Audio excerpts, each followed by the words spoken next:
এবার বিমানবন্দরে আটকে দেওয়া হলো বাংলা নাটকের একজন জনপ্রিয় অভিনেত্রী আর বিশেষ করে সাবেক আওয়ামী লীগ সরকারের যিনি এমপি ছিলেন, সংরক্ষিত মহিলা আসনের এমপি সুবর্ণা মোস্তফাকে। শুধু সুবর্ণা মোস্তফাকেই বিমানবন্দরে অর্থাৎ হজরত শাহজালাল ইন্টারন্যাশনাল এয়ারপোর্টে আটকে দেওয়া হয়নি, আটকে দেওয়া হয়েছে তার যে বর্তমান স্বামী রয়েছে তাকেও। তো এই আটকে দেওয়ার বিষয়টি আসার পরে অনেকে মনে করতে পারেন যে সুবর্ণা মোস্তফাকে কি আটকে দিয়ে গ্রেফতার করা হয়েছে, যেহেতু তিনি আওয়ামী লীগের সাবেক এমপি ছিল, সেটি নিয়ে কিন্তু জনমনের একটি প্রশ্ন জাগতে পারে।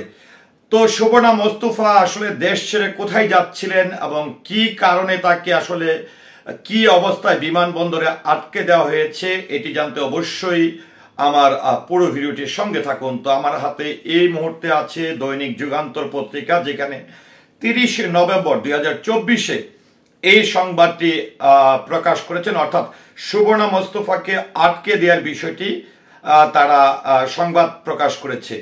তো যে এখানে তারা হেডলাইন দিয়েছে, যে কারণে স্বামী সহ সুবর্ণা মোস্তফাকে আটকে দেওয়া হলো বিমানবন্দরে, এমন শিরোনামে তারা সংবাদটি প্রকাশ করেছে। তো চলুন একটু জেনে নেই বিস্তারিত।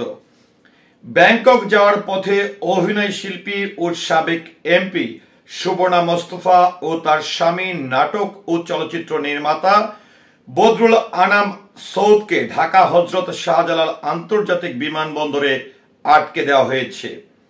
শনিবার বেলা 11টায় ঘটনাটি ঘটেছে। বিমানবন্দর সংশ্লিষ্ট সূত্র যুগান্তরকে নিশ্চিত করেছেন।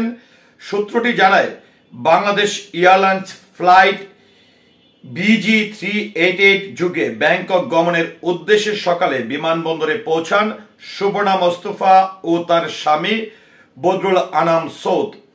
এরপর দুজনে চেক ইন ও ইমিগ্রেশন সম্পূর্ণ করে উড়োজাহাজে ওঠার জন্য লাউঞ্জে অপেক্ষা করছিলেন।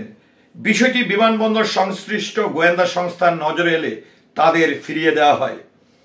সূত্রটি আরো জানিয়েছেন, সকালে বোর্ডিং শুরুর ঠিক 5 মিনিট আগে অভিবাসন পুলিশ কর্মকর্তা এসে তাদের জানান সুবর্ণা মোস্তফার ব্যাপারে NSI জাতীয় গোয়েন্দা সংস্থা থেকে পর্যবেক্ষণে আছেন, সে কারণে তাকে দেশের বাইরে দিতে পারছেন না।